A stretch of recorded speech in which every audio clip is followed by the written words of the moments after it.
Greetings, my friends and fellow curious minds, and welcome to Ask An Astrobiologist, the show where we honor the science and the scientists involved in the study of the origins, the evolution, and the distribution of life in the universe.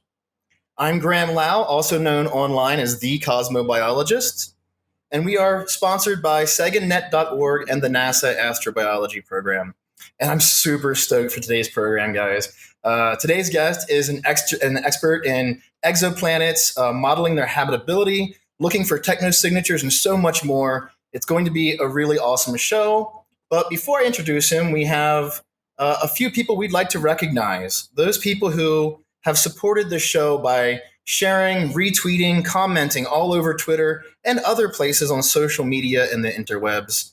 So this month, we'd like to say a huge thank you to Kashish Gupta, Dilara Kilicharslan, Anirudh Mahanti, and Fernando Salazar. Thanks to all four of you and to everyone else who's out there sharing our show, engaging with the experts who come on Ask an Astrobiologist. We really appreciate it. Now, that said, I'd like to introduce our guest for this month.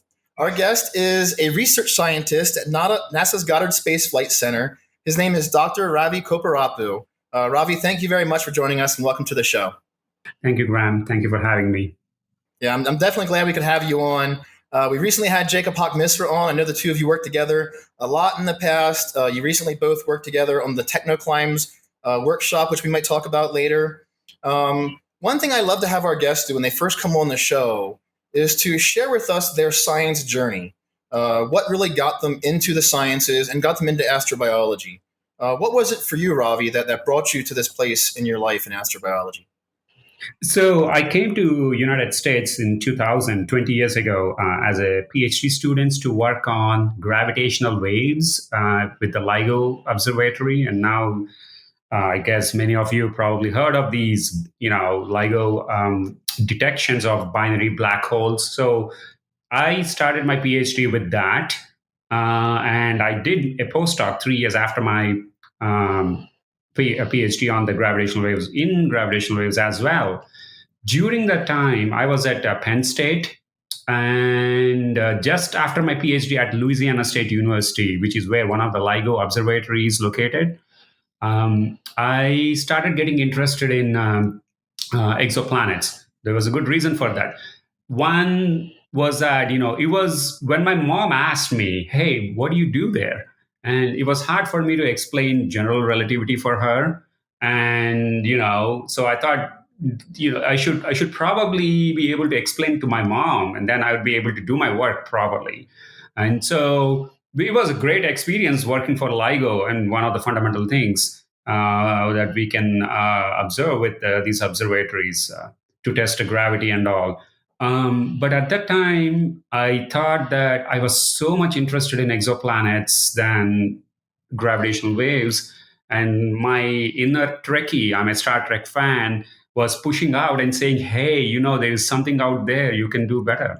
So then I contacted Professor Jim Casting at Penn State, and while I was at Louisiana State University. And then when I went to Penn State as a postdoc for gravitational waves, I asked Jim Casting, how can I get involved in my research, in your research for the exoplanets? He said, just come and attend the group meetings. So for 3 years of my postdoc, I just sat in the group meetings, listening to things related to exoplanets, and started slowly working up on the exoplanet field. At the end of my postdoc at Penn State, in the gravitational wave group, I ran out of funding, and I was this close to going out of the country because I was on a visa then. And so Jim said, you know what, why don't you just come and join us and see, what you can do? And from then onwards, I started working on exoplanets. That was how it started. Wow, that's incredible. I love that story so much that you were just intrigued enough to keep going to the lab meetings, and then it led you into your career where you are now. I think that's a good thing for our listeners who are interested in various areas of research. Just go sit in on lab meetings if you can. Go talk to people. It might be the next big thing in your career. And so a lot of your career now, if I'm correct, is in modeling the habitability of exoplanets. Can you speak a bit about maybe like a day in the life of Dr. Kopparapu and what kind of research you're currently doing? So yes, so we work on right now. I'm have several projects on the habitability, not just the habitability of exoplanets, also to find out what kind of atmospheres exoplanets may have. And so in the mornings, I start with trying to catch up with my email, trying to get answer some questions from students and postdocs. And work that I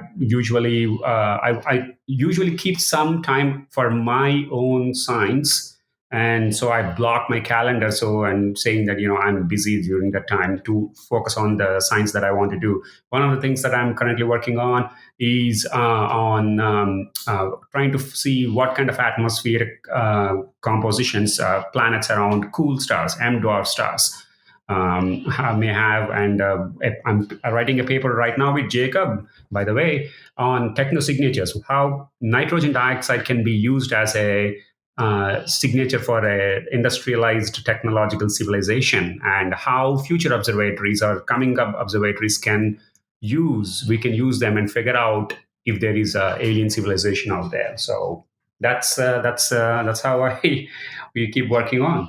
It's excellent. Yeah, and we'll talk about technosignatures a bunch here in a short bit, but you did mention upcoming telescopes. So I think it's important that we really have an idea of what the future looks like for this research. And I know you've done some work with the Origin Space Telescope. I wonder if you can just give us a little view of that space telescope and maybe some of these other potential upcoming space telescopes and what they mean for this research. Right. So I'm actually involved in two. I was involved in two mission concepts. One was LUAR, which I was heavily a little bit more involved than the Origin space telescopes. So the LUAR space telescope, again, there are four decadal missions, concept studies. So every 10 years, the NASA commissions a community-led group that will read in the community recommended science cases and mission proposals to see which one they would prioritize. NASA should prioritize for the next coming decade. So James Webb Space Telescope was one of that. Hubble was one of that back in the 70s. Spitzer Space Telescope and so on. And for this decade, the Roman Space Telescope, by the way, was recommended for which is W passed. We used to call that W first, and which is supposed to be launched in 2025 or so. So for this decade, there are four mission concepts that were proposed. One of them was LUAR and HABEX, Habitable Exoplanet Mission. LUAR's full form is Large UV Ultraviolet Infrared Optical Infrared Telescope. And then the other one is HABEX, Habitable Exoplanet Imaging Mission. The third one is the OST, that's the Origin Space Telescope. And the fourth one is called LYNX, which is an X-ray telescope. So the first three missions are the ones that are more relevant for intense exoplanet observations. LYNX also does some, but we will focus mostly on these three telescopes. So I was involved more in LUAR and Origin Space Telescope. I was in the working groups and science analyzing teams. And LUAR is a 15-meter class telescope. There are two mission concepts for that. Again, I'm calling them as concepts because the decadal process is still going on. We will know which one they will prioritize next year. And so LUAR has two concepts. One is a 15-meter class telescope. One is an 8-meter class telescope. Just to give you an idea, Hubble is a 2.4-meter class telescope, and James Webb is a 6.4 meter. So we are talking, five times Hubble or double the size of James Webb Space Telescope. Because in astronomy, we need a light bucket. We need to collect everything we know is through the light coming from the stars. And so we need a bigger bucket. And that's why we were trying to do this. With Origin Space Telescope, it's also about, I think, around 9-meter class telescope, which operates in the infrared part of the spectrum more than a LUAR, which operates in the ultraviolet and visible. And so we worked on trying to see what kind of atmospheres you can detect with what signal to noise ratio, things like that. That brings up a really good point then too. A lot of people have heard that we're looking for signs of life, looking for biosignatures on exoplanets. But I think a lot of people don't really realize that what we're looking at is that little bit of light passing through the atmosphere of the exoplanet and coming to us. So what does the future look like for actually understanding atmospheric chemistry? Are these space telescopes really going to open up a whole new world of looking for signs of life in these worlds? And what's that look like for you? An excellent question, because that is exactly what these telescopes are designed to do, to detect the light coming, reflected light or the emitted light from the planet. The heat coming from the planet also will be in the infrared part of the spectrum, just like our body heats if you use an infrared instrument. And so in the future, LUAR, HABEX can operate in the ultraviolet and the visual part. Origin Space Telescope can do that in the infrared part of the spectrum. James Webb is coming up, by the way, and then hopefully next year. That's also in the infrared part of the spectrum, and we will be able to figure out, look at the atmospheres of these planets, light coming through the atmospheres of planets, to see what kind of chemical fingerprints are there. One thing I would say is we have to be ready for a surprise. Whenever we point any new instrument into the universe and we look in there, we always are surprised to find things that we have no idea how they came out to be. I'll just to give you an example, the cosmic microwave background, how Big Bang was, we came the evidence for a Big Bang.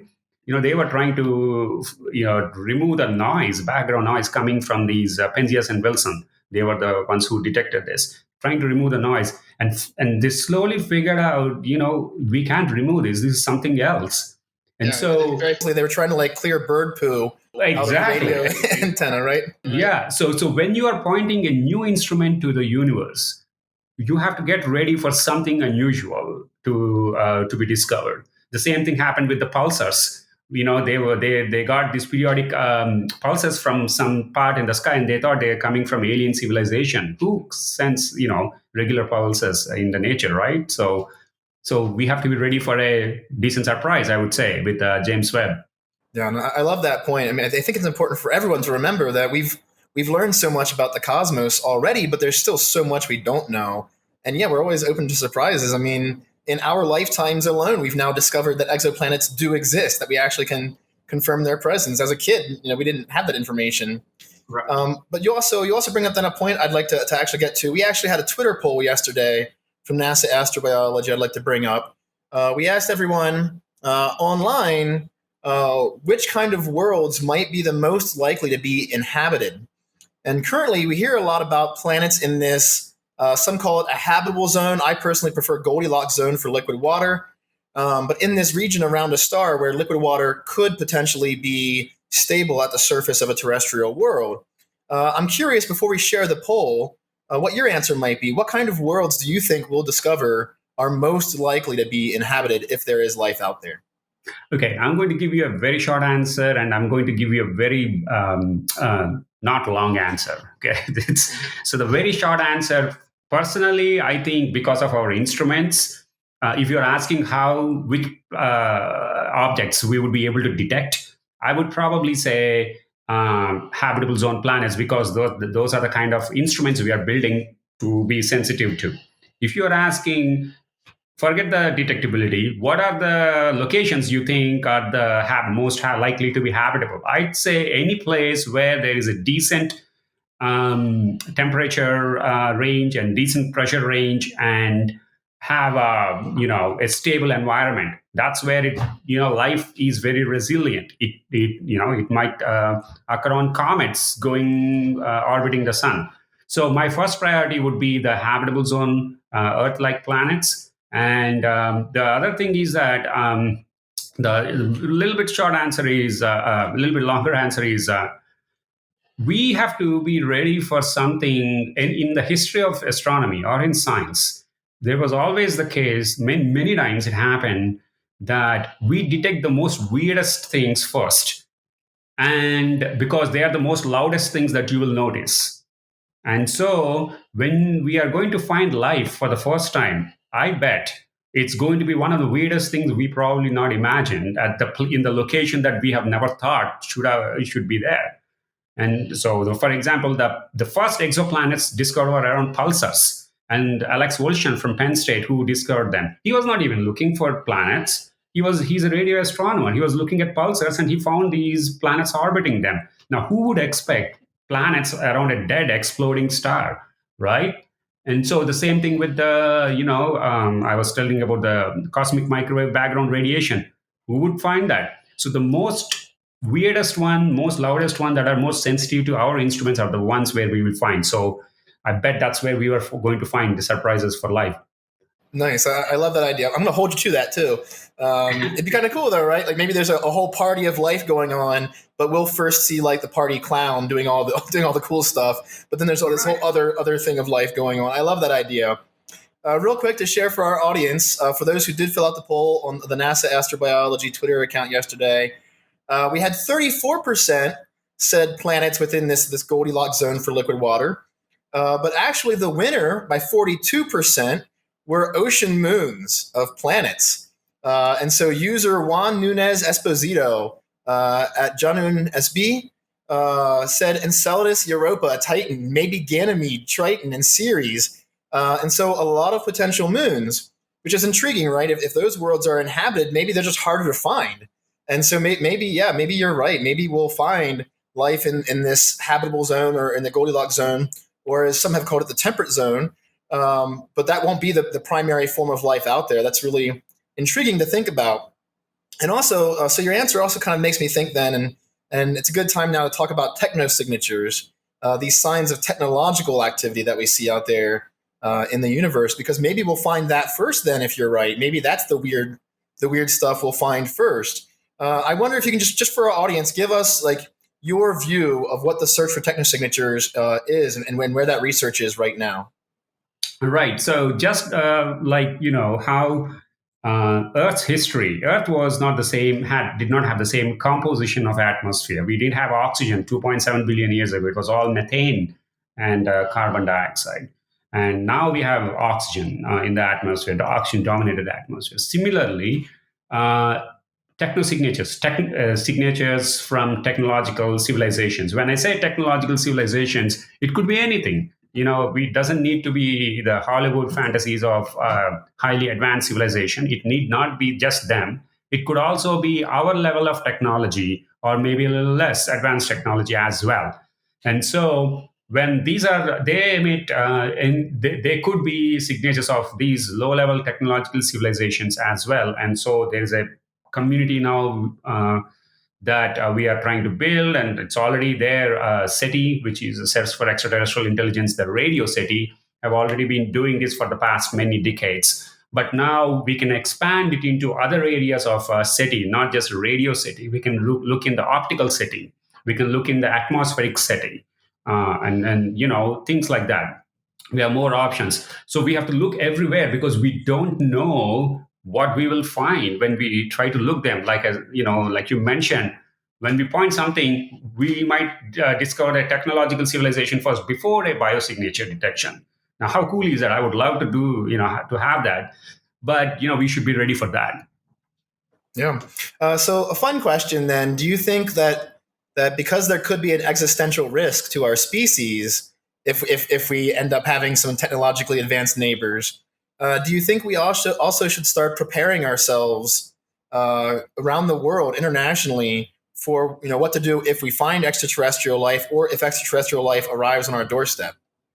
I think there are some groups who are devising protocols. What if we have contact with an extraterrestrial civilization? What should we do? It depends upon what kind of contact it would be. Until now, it was all radio SETI. Let's say if we receive a communication from someone, how do we respond, or if we have to respond? That was the idea. But what if we discover something? They are doing their own thing, but we just discover that they are over there based on some atmospheric signatures, or maybe they build a mega structure, and so we can see that structure going around the star in transit observations or something.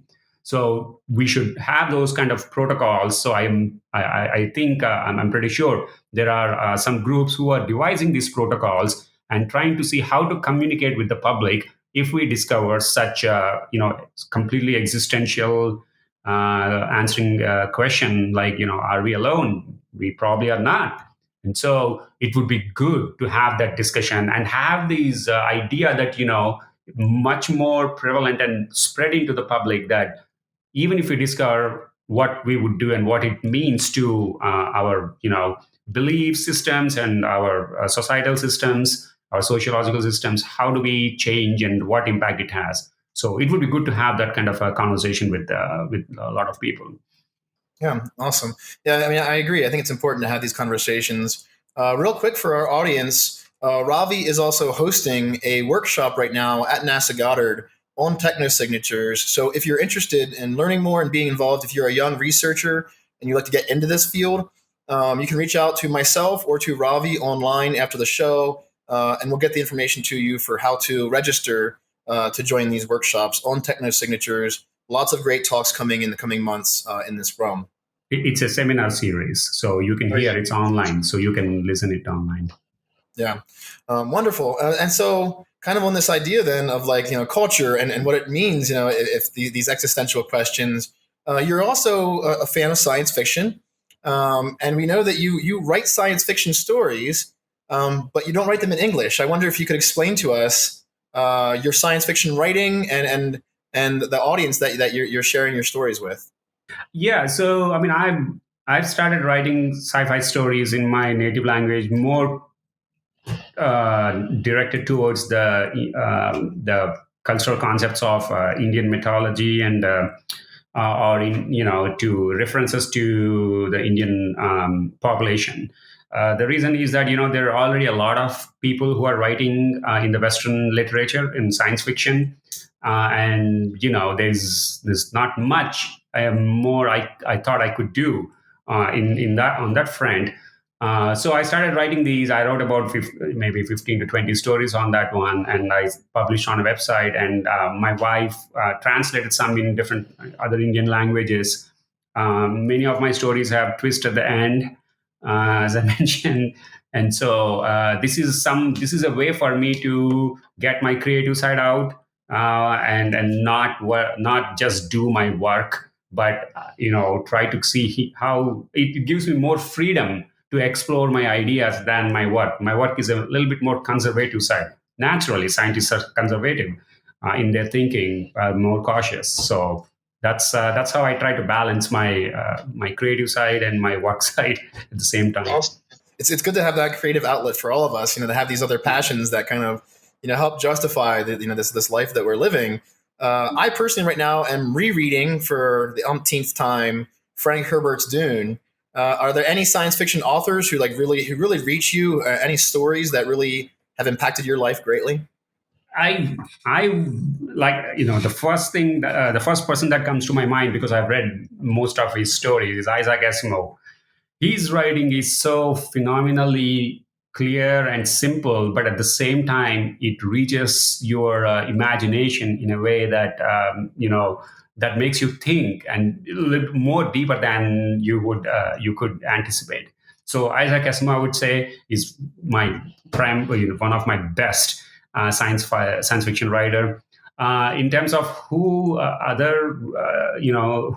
else influenced my writings or my thinking in terms of science fiction stories is not Manoj Shyamalan from the Hollywood, because of his twist at the end. So it forces me to think, how can you entice the audience to lead them to one conclusion, and suddenly you change everything and change their perspective.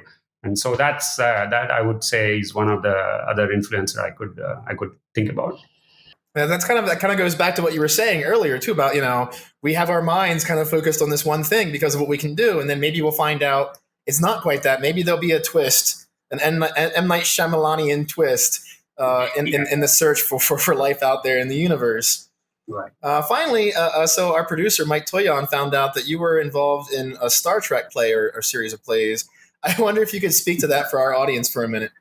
Yes, so I was at Penn State, and every year at Penn State in summer during July, they organize something called an Astrofest. It's a public outreach program for 4 days, and there are talks and events, and people can come. There are about 700,000 people out of those 4 days. Um, and I wanted to do something different and something new. Every year we are giving talks, every year we are showing telescopes, but what is something different that we can do that is fun, but it also gives the same time some information about exoplanets. So what I did was I wrote a play based on Star Trek and recruited, I would say, twisted their arms, some of the grad students and undergraduates to act in my play. I acted as one of the red shirt guy who unfortunately does not make it back to the spaceship. Um, and we did that for 2 years, and it was very well received. In fact, there is a trailer also we made for that show, for that play. I think it's on my Penn State website. If anybody's interested, you can see the trailer for that play that's coming up. So yeah, that was really fun. Awesome. Yeah, I'm sure if it's not being shared out there right now, it'll be shared soon from our audience. Those are all also awesome answers. So one more personal question before we get into the questions from our audience, and for our audience watching, just a friendly reminder: you can start asking questions now for Ravi using the SegaNet chat, using the chat on the NASA Astrobiology Facebook page if you're watching there. Or on Twitter with hashtag AskAstrobio. We'll open it up to those questions here soon. So I have a not necessarily astrobiology question from Star Trek then, since you are a fan, and so am I. I wonder which Star Trek technology do you think could actually happen in our lifetimes that would be revolutionary for us? It's already happened several times. There is actually a web page where they have a list of Star Trek technology that has already occurred. For example, iPads and flip phones, floppy disks, communicators, these things. The one technology I would really, really hope can happen is a transporter. That will reduce my travel time a lot, my conference times a lot, and so if anybody out there is trying to figure this out, please let's do this. Just for the sound effects, I like that. Nice. So I did lie. One more question. So you have worked a lot on modeling the positions of these various worlds around other stars. You've done a lot of work on this Goldilocks zone for liquid water. I know that we have some images that you've compiled showing this region, different kinds of worlds in this region. Do we expect that there will be a lot of worlds like Earth, a lot of worlds like Venus, more worlds like Mars? What's our current understanding of the kinds of worlds we expect to find inside of this region called the habitable zone by some? Very, very good question. Right now, from just based on the Kepler mission data, we see that the most common occurring worlds are sub-Neptunes or mini-Neptunes. They are smaller than Neptunes, but larger than the Earth-sized planets. We don't have those kind of planets in our solar system. We have, the inner four planets, Earth, Mercury, Venus, Earth, Mars, and the next biggest planet is Neptune. But several of these extrasolar planets are mini-Neptunes between the Earth and Neptune size. So apparently they are the most common ones in our galaxy. But I'd say that that is probably something called an observational bias, because they are a little bit larger and so easier to detect. Just like we were talking about, the most sensitive and most weirdest planet is the one that you would be able to detect first. No surprise there. See, universe is telling us, pointing us in the direction, saying that whenever you see something, you would find the weird ones first. So there are theories of if we compensate for how many planets we are missing, it looks like majority of the planets in our galaxy are smaller terrestrial-sized planets. And so there are several habitable zone planets and Venus zone planets out there, that we can't see. So we have an upcoming paper and on how common it would be the Earth-like planets around sun-like stars, and the estimate we would come out to be, even the previous estimates came out to be just billions of planets, Earth-like planets, Earth-sized planets in the habitable zones. So yeah, so we have way many of them. Nice. Yeah, I often have to remind people that logically we have to admit that we could be alone in the universe, but when you start throwing out numbers and you start looking at how many Earth-like worlds could be out there, it feels like there has to be something else. There has to be the one thing I quickly will point out is that habitable does not mean inhabitants.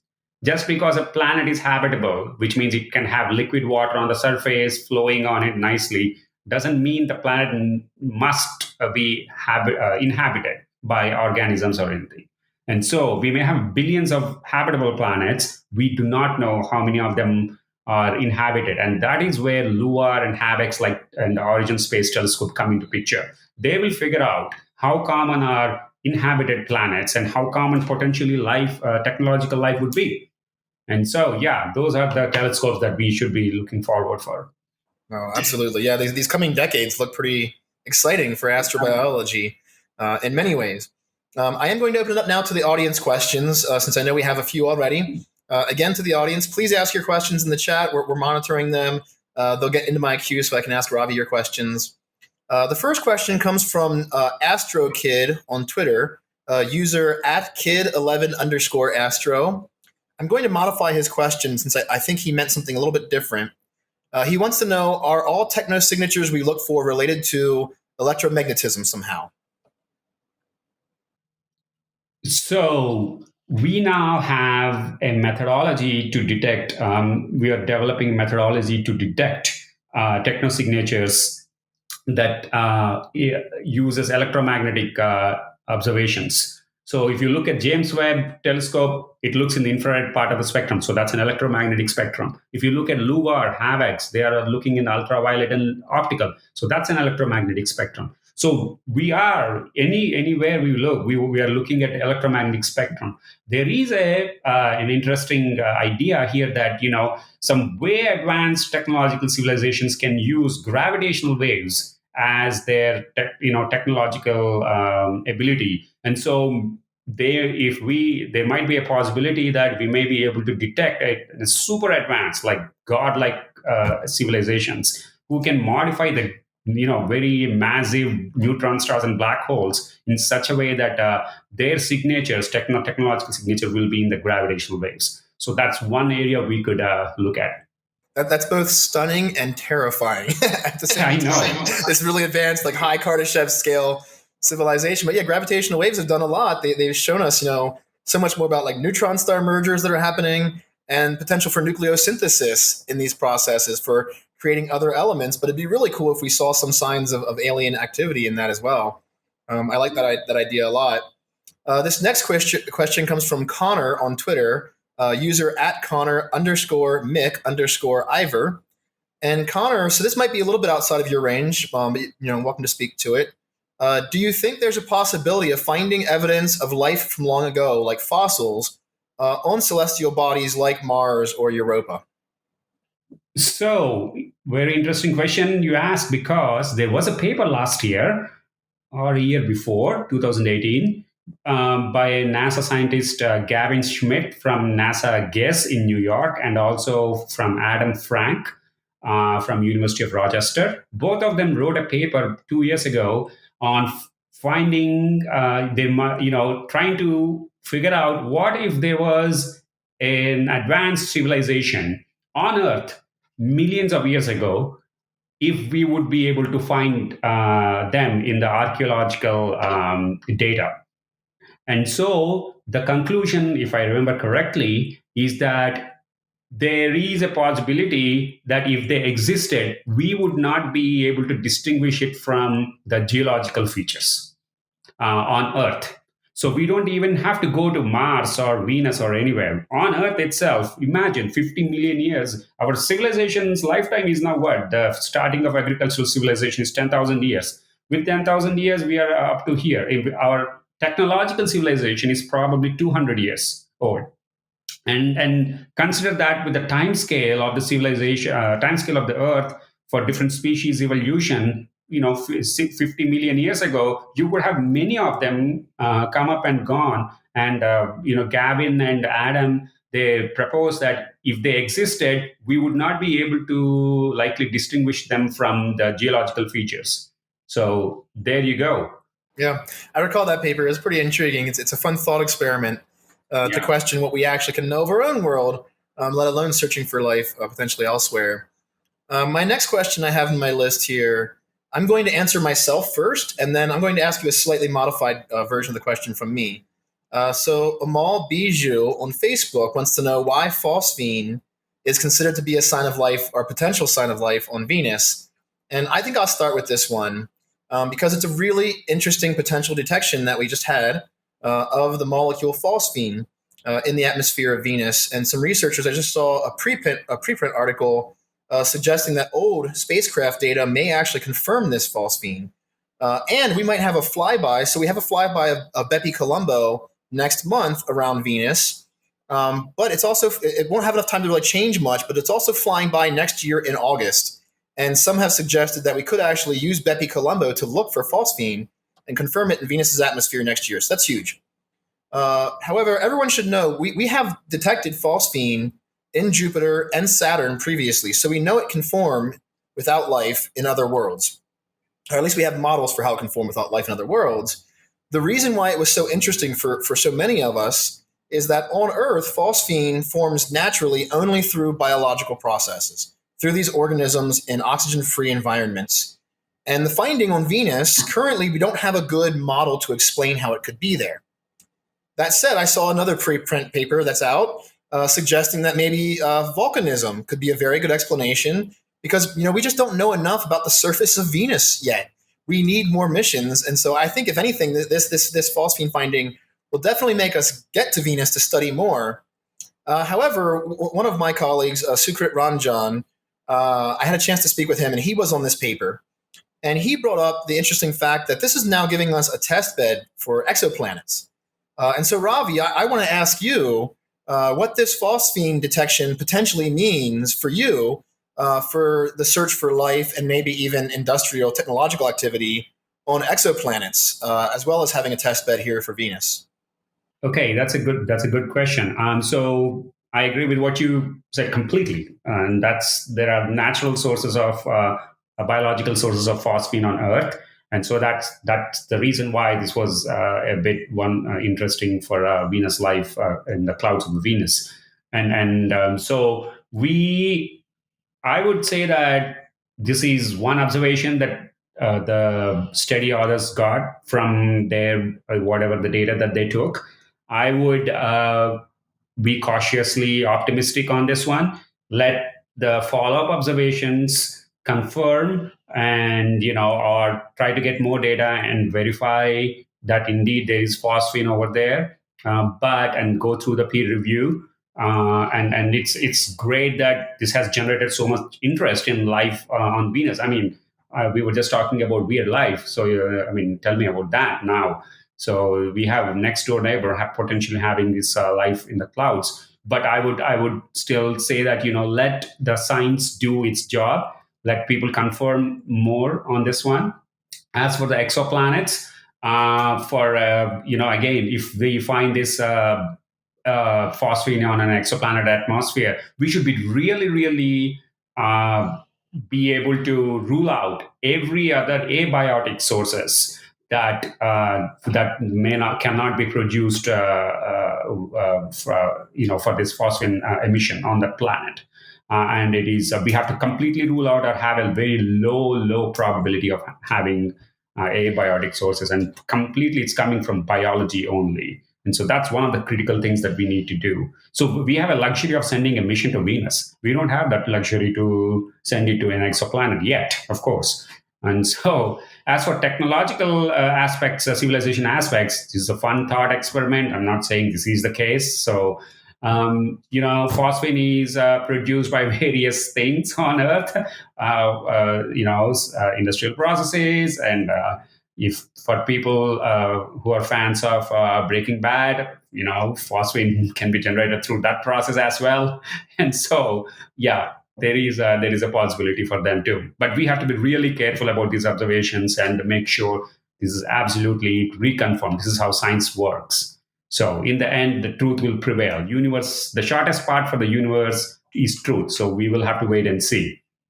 I love that answer. Yeah, so I think it's important for everyone to remember you can be too optimistic, you can be too pessimistic, but somewhere in the middle is kind of a nice place to be, to think through the potential that's out there. Our next question comes from Gaurav Yadav on Facebook. which has a small build-in. Laura says, since old and complex galaxies have high potential to provide the ingredients for the building blocks of life, like the Milky Way, or at least as we know it, they also have a high emission rate of gamma rays, while dwarf galaxies with very thin concentrations of stars have a low emission of gamma rays. Based on this scenario, can we consider high gamma ray detection from a distant galaxy as a possible signature for the presence of life? We will not be able to determine either way. Just like I was talking about the fossilized past civilization on Earth, we would not be able to distinguish between whether it's a natural process or whether it's if it's coming from an artificial one, unless there is a repeatability or of that signal, or maybe there is a long-lived signal that does not match any known natural emission. Then you can potentially say how it's not happening in naturally, so we don't know what it is. But I would say that at that such long distances, if some technological civilization is emitting that amount of gamma rays, boy, they are they are super advanced, and I'm glad they are that far.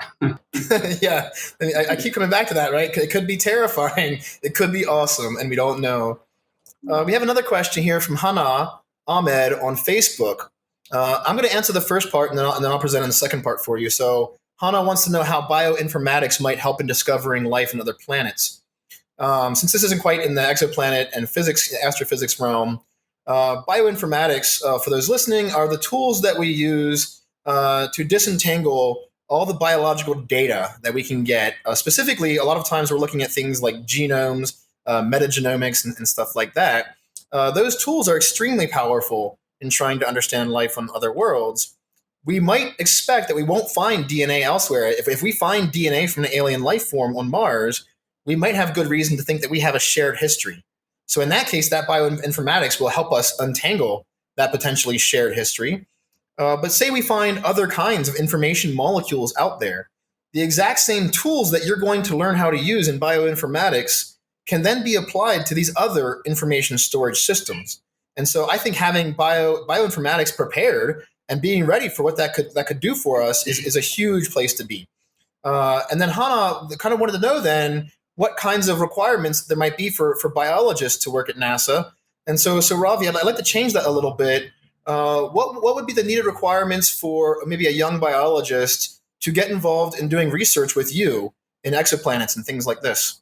This is a very good question, because this field is, we are on a NASA astrobiology program, and so the biologists are so immensely helpful in this new field, because when we try to find life, and when we are not sure what, they can help us at several stages. One, even to look for life, remote life, for example, for exoplanets. We need to know how biology works and what kind of end products, byproducts the biology can create, so that we can look at it. For example, the phosphine one. So how biology, decaying matter actually can emit phosphine. So we need to understand. We need to have experts in biology for years. So yes, this is really not important to have biologists, and at least trying to figure out what kind of features we want to look at. The next thing is, what if we find something,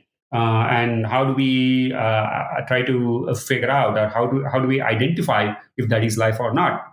And that's where the data analysis comes, and that's where biologists are also quite important. We have really good biologists at various NASA centers. NASA Ames has very good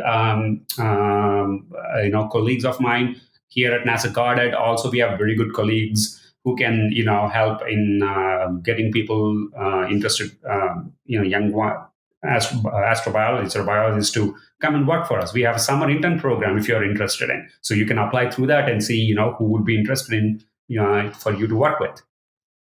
That's awesome. Yeah, absolutely. For all of our young scientists watching, there's so many ways to get involved. And if you're still unsure, reach out to us. Many of us are always happy to help point you in the right direction. Another question, kind of from what we were just talking about then, from Sangeet Diman on SeganNet. If we get a signal from space, how might we confirm that it could be a real biological signal versus something abiotic? So this is where the false positive mechanisms come in, right? So we need to we it's not we can't just look at the signal. We need to understand the context of the planetary system.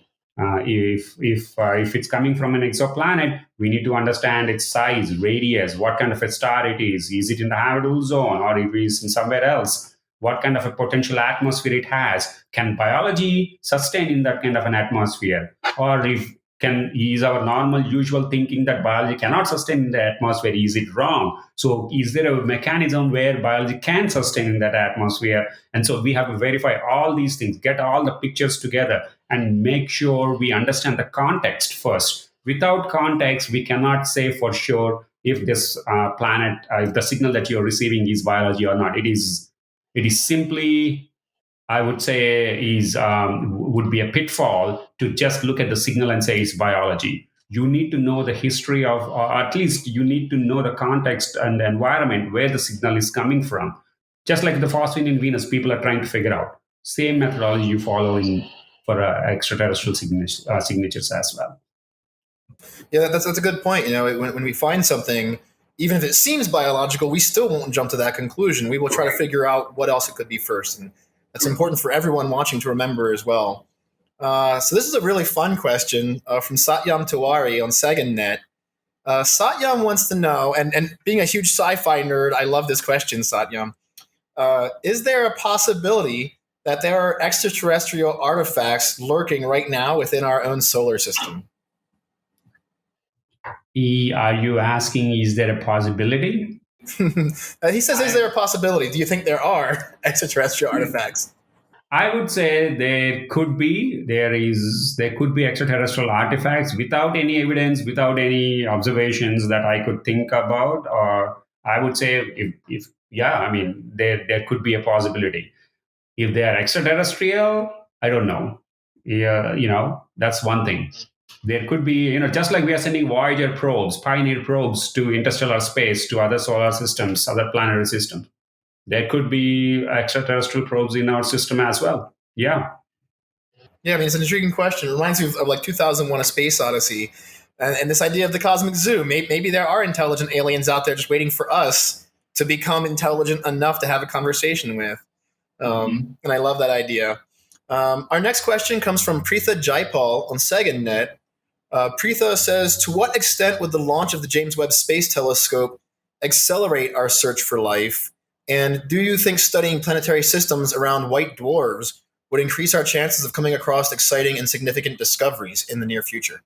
So I'll answer the first question first about James Webb, and then I'll come to the white dwarf one. So with James Webb, if we are lucky, and if the life is really weird and produces high signal in a most unusual part of the on a planetary system, like if the planet is very close to the star in hydrogen dominated gas, super hot, and if we find something strange over there, yeah, that is a possibility. But for habitable zone planets around cool stars, James Webb, we have to get lucky on that one, and it needs a bit of time for that. It's not impossible, but there is a confluence of several factors that have to work for us to detect a habitable zone, to detect a life on habitable zone planet atmosphere with James Webb. Okay, so that, and the second question is about the white dwarfs. Should we look at white dwarfs for potential life signatures? Again, my traditional conservative scientists think that what white dwarfs are dead stars. Why should we look for life around planets around dead stars? You can ask the same question to me about pulsar planets. Why should you look for planets around pulsars, right? Okay, so I would say my traditional scientist thinking cap, I would say probably no. But my technological civilization side of the guy says that no, no, no, no. You wait a minute. You never know what will happen. So I would say yes. You don't know. Universe is far more cleverer than you. So don't dismiss this possibility. I love it. The universe is far more clever than you. And this feeds really well into our next question, which is also a really wonderful question from Azul Pinoba at Azul Pinoba on Twitter. Azul wants to know what feelings run through you Every time you look at these different systems of the universe and you notice some unexpected patterns or results versus what we expect to find. What my feelings are that I feel small because I feel like we don't know so many things compared to what the universe is offering, or just show, it's not even offering. It doesn't care if we are looking at or not. We are trying to look at this part of the area of the universe, and the universe is giving us the whole thing, and we are not even able to see it. So when I see some unusual patterns, it feels like a new window has opened, a small window. So there are several such windows that we need to open to understand the whole universe. So I feel small, and I feel humbled that I need to learn a lot from the universe. Yeah. Astrobiology and astronomy in general are very humbling experiences, Right. as Carl Sagan once remarked, and as Andrew once wrote, for small creatures such as we, this universe, this vastness, is bearable only through love, and I Yeah. love that idea.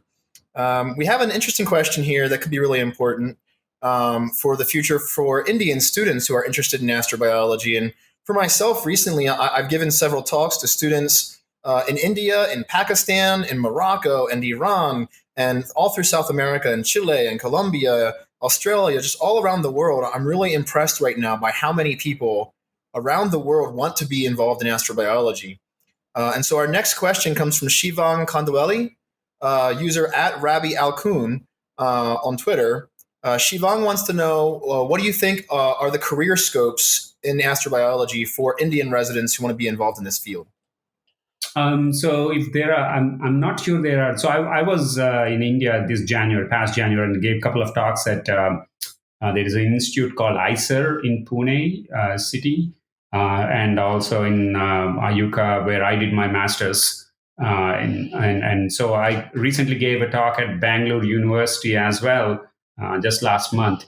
So my feeling is that there may, in the major institutes or in the ones that are traditional institutes, there is not yet an astrobiology program or an exoplanet program. If you are interested in that, then it would be good to communicate with people who are working around the world to do a project. I have a student who's working with me, who worked with me, who did his master's thesis from the ICER Institute at Pune on exoplanets. So yeah, so one, I would say, I mean, I'm going to go back to my introduction. How did I get started in? It's networking. Networking is the, I would say, fundamental thing that you should keep doing so that you can get to more and more opportunities in the interested field you want. So do not forget, and do not let your shyness come in between, because networking will take you a long way. So try to network as much as possible. Yeah, absolutely, I agree. And like I mentioned, I've been in contact with so many wonderful students from India, from many other places. Many of you who are from India and are interested might even be taking the online introductory astrobiology course from Amity University currently. Several hundred people signed up for that course. There's a really cool graphic out there made by a student from Guatemala named Kat Herrera, where she took all the languages of the attendees of this online course in 36 different languages and has the word astrobiology written. And that's really powerful. Again, astrobiology, it's not just a humbling experience, but it's also an international, a human experience too, that's bringing us together now from around the world. We have about 5 more minutes here, and so I have a few more questions I'd like to get to if we can. User Dan Haller on SegaNet has asked, as we look for microbial life in the clouds of planets, is there any effort to examine periodic comets for life when they enter the habitable zone?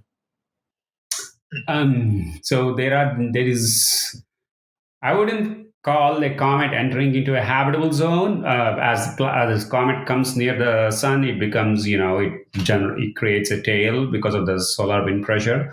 There, maybe we can send a spacecraft and sample the tail of the comet to find organics, for example, and to see if any rudimentary life molecules are available. So yeah, I mean that could be possible. Awesome. Yeah. And so another one from user at Lord N644 on Twitter, going by the name Nawang Sherpa, wants to know what do you think is missing in current astrobiology research? We won't know until we actually find something and then we say, hey, we missed that. So that's a good, so but I would say that, more collaboration, more interdisciplinary collaboration with different fields of research, geologists, biologists, I would say physicists, and also astronomers, more promoting more collaboration with them, because we will all have different perspectives. So that's what, it's not missing, I would say. I'd say, a more strengthened cooperation would need. Awesome. And if you don't mind, just one more question, and then I think we'll wrap our episode here. This next one comes from user at Cronenberg211 by the name Miriam Cronenberg on Twitter. Miriam would like to know that if you feel, is there enough invested in technology, in your opinion, for example, to ever reach exoplanets ourselves with our robots, we have to go a lot faster. So I think Miriam wants to know like what your opinion is on our current investments in future technologies, like getting out to these actual exoplanets ourselves. So we have, so there is, the technology has to be significantly improved. The breakthrough initiative is starting its solar sail project, I think, to reach Proxima Centauri, which is the nearest star, in about 2 or 3 decades also. Otherwise, with common rocket technology that we have, it would take 70,000 years. And so, propulsion technology is the most important thing, and then try to avoid how to navigate through the interstellar space at that high speeds is one area we would have to focus on. Yeah, I agree entirely, and I think you've given us here some hope for the future of astrobiology just by having these new space telescopes and by the research that you're currently working on. And who knows, folks, it might be right around the corner that we find technosignatures out there or signs of an alien civilization or just alien life. I think we're going to wrap it here, though. So Dr. Ravi Kopparapu, thank you so much for joining us for Asking Astrobiology. Thank you for having me. It was great. Yeah, we really appreciate having you on. To all of our viewers, we like to always have a little call for action for all of you to stay engaged during the month while we're away from the show. So here's a question for all of you watching. You can answer on Twitter using hashtag AskAstroBio if you like. Do you think we'll discover signs of intelligent biological life before we ever find any actual life forms on other worlds? So feel free to let us know. You can let us know on Facebook, on SaganNet, and also on Twitter, as I mentioned. And so thanks for joining us. And as usual, until next time, remember, stay curious.